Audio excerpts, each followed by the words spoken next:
দিছে এই চেতনাৰ অৰ্থটো হ'ল আমাৰ সমাজখনত কিছুমান ব্যক্তিবিলাকে চাকৰিয়াল ব্যক্তিবিলাক বা মিডিল এজৰ পুত্ৰ বোৱাৰীবিলাকে নিজৰ পিতৃ আৰু মাতৃসকলক অৱহেলা কৰাটো আমি দেখা পাইছোঁ।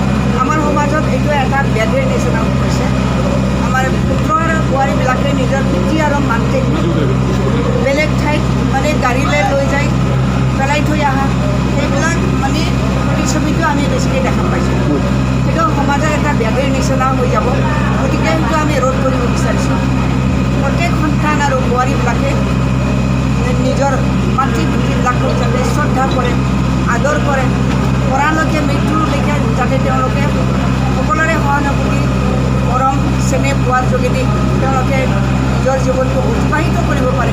তাৰ কাৰণে আমি এই সজাগতাটো আনিব বিচাৰিছোঁ, চেতনা আনিব বিচাৰিছোঁ। সমাজক আমি চেতনা যোগাই তুলিব বিচাৰিছোঁ যে নিজৰ পিতৃ মাতৃসকলক শ্ৰদ্ধা কৰক।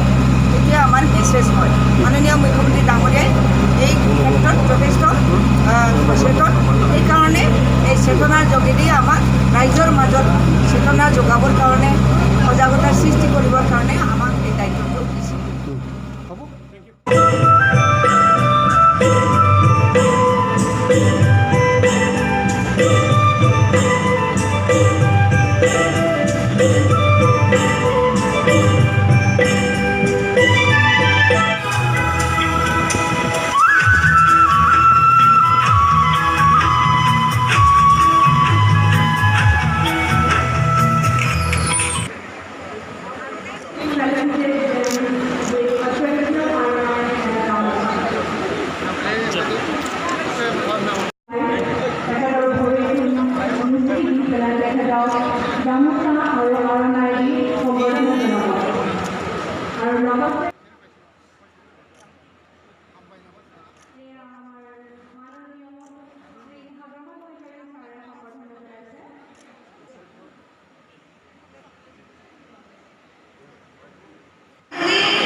এতিয়া আমি লঘু